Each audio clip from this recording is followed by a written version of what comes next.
16 वर्षीय बालक अभिमन्यु भी मारा गया। जिस समय 16 वर्षीय बालक अभिमन्यु मारा गया है, अरे भैया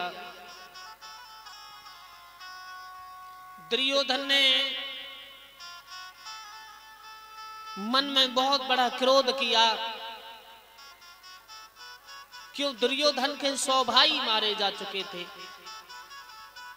और जिस समय 100 भाई मारे जा चुके थे दुर्योधन के, अश्वत्थामा और दुर्योधन बचा है। अश्वत्थामा ने बहुत बड़ा प्रहार अभिमन्यु की पत्नी के उत्तरा के गर्भ पर किया। दुर्योधन ने कहा कि क्यों ना मैं पांडवों का वंश ही खत्म कर दूं। इन्होंने मेरे वंश को खत्म किया तो मैं भी इनका वंश नहीं छोड़ूंगा। उत्तरा के गर्भ के लिए नष्ट जिस समय किए जा रहा वो ब्रह्म शक्ति, मां कुंती फपक फपक के रो रही है। उत्तरा चिल्ला रही है, मेरा गर्भ नष्ट हो रहा है मां। भगवान कन्हैया को याद किया, भगवान कृष्ण दौड़े आए, बुआ क्यों रो रही हो? कहा बेटा तुमने इस फल को दिया और दिया तो इसे कच्चा क्यों तोड़े डाल रहे हो? भगवान कन्हैया समझ गए ये अश्वत्थामा की ब्रह्म शक्ति है। भगवान कन्हैया एक अंगूठे के बराबर छोटे से सूक्ष्म रूप धारण करके उत्तरा के गर्भ में पहुंचे। सुदर्शन चक्र से उस शक्ति को वापस भेजा, जाओ उसी का विनाश करो जिसने तुमको यहां तक भेजा। भक्तजनों, सूत जी महाराज कहते हैं, सौनक ऋषियों, उत्तरा के गर्भ की रक्षा की। उत्तरा के गर्भ में पल रहे बालक ने गर्भ के अंदर ही भगवान कन्हैया के दर्शन किए। कितना धन्य है वो बालक जिसे गर्भ में भगवान के दर्शन हुए। युद्ध का अंतिम क्षण चल रहा था। अश्वत्थामा से दुर्योधन रो के कहने लगा कि मेरा कुछ नहीं बचा, मेरे सब भाई मारे गए। आज उसी समय जब ये कहा कि मेरे सब भाई मारे गए, कुछ नहीं बचा, तो अश्वत्थामा ने कहा कि मुझे लड़ने का तुमने मौका नहीं दिया। दुर्योधन ने कहा आज के सेनापति मेरे आप हो, आपकी जो इच्छा हो वो करो। भक्तजनों, आधी रात है, हाथ में तलवार को लिया, निश्चय किया शिविर में पांडव सो रहे होंगे, सोते हुए 5 पांडवों की गर्दन को काटूंगा। जिस समय 5 पांडवों की गर्दन काटने के लिए वो तत्पर तैयार हुआ, जाको राके साइया मार सके ना कोई। जिसकी भगवान रक्षा करते हैं उसे कोई मारने वाला नहीं है। मेरे केशव उठे, अर्धरात्रि है, आधी रात पर। युधिष्ठिर भैया सो रहे हो? अरे केशव आप? हाँ। कुंती उठ के खड़ी हो गई, कोई विशेष बात है क्या? द्रौपदी बोली भैया आधी रात पर आप शिविर में? बहन भूल गई, आज सोमवती अमावस्या है, और आज जो गंगा में सुबह उठते ही ब्रह्म मुहूर्त में स्नान करेगा सबसे पहले उसे बहुत बड़ा फल मिलेगा। दादा भीम उठ करके खड़ा हो गया, ए फिर आ गए, ना सोते हो ना सोने दे, तुमको रात में भी चैन नहीं है? भगवान कन्हैया बोले दादा इतने नाराज क्यों हो रहे हो?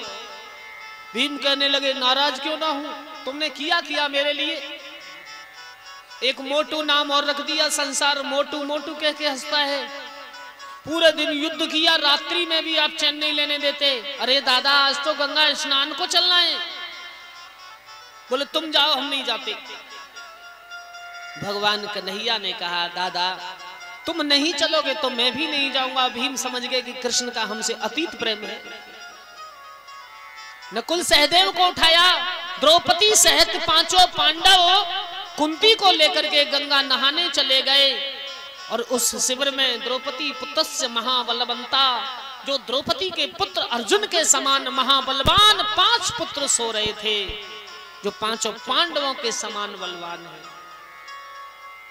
अश्वत्थामा तलवार लेके उस शिविर में घुसा, उसने नहीं देखा कौन सो रहा है, गर्दन में तलवार को मारा, 5 की गर्दन को काट करके दुर्योधन को लाके दिया है। दुर्योधन ने उजाला करके देखा, कहने लगा दुष्ट तूने मेरे वंश को ही खत्म कर दिया, इन बच्चों ने मेरा क्या बिगाड़ा था। तू कह रहा था मैं पांडवों को मार के आऊंगा, ये पांडव नहीं, ये पांडवों के 5 पुत्र हैं, द्रौपदी के 5 पुत्र। शिविर से खून की धार बह रही है। 5 पांडव केशव कृष्ण के साथ स्नान करके जैसे लौटे, द्रौपदी ने अपने 5 पुत्रों की लाश को जब देखा, दहाड़ मार करके अपने कलेजे के टुकड़ों के ऊपर गिर पड़ी। अर्जुन ने प्रण किया कि जिसने मेरे पुत्रों को मारा है मैं उसे छोड़ूंगा नहीं, लेकिन द्रौपदी दहाड़ मार मार करके रो रही थी, दहाड़ मार मार करके रो रही थी। द्रौपदी ऐसी ऐसी रोवे, नैनों से बह रही जल की धार।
द्रौपदी की आंखों से आंसू बह रहे, रो रही है, हे भगवान तूने ये क्या किया। जिस समय द्रौपदी रो रही है, आंखों से आंसू चल रहे हैं, अर्जुन ने निश्चय किया, द्रौपदी चिंता ना करो, आज हम उस दुष्ट के लिए नहीं छोड़ेंगे। अर्जुन चले, अश्वत्थामा को पकड़ लिया है, और जिस समय अश्वत्थामा को पकड़ा, दौड़ करके अर्जुन ने मारा नहीं, द्रौपदी के सामने ला करके खड़ा कर दिया। निश्चय किया, द्रौपदी कहो, कहो तो इसी समय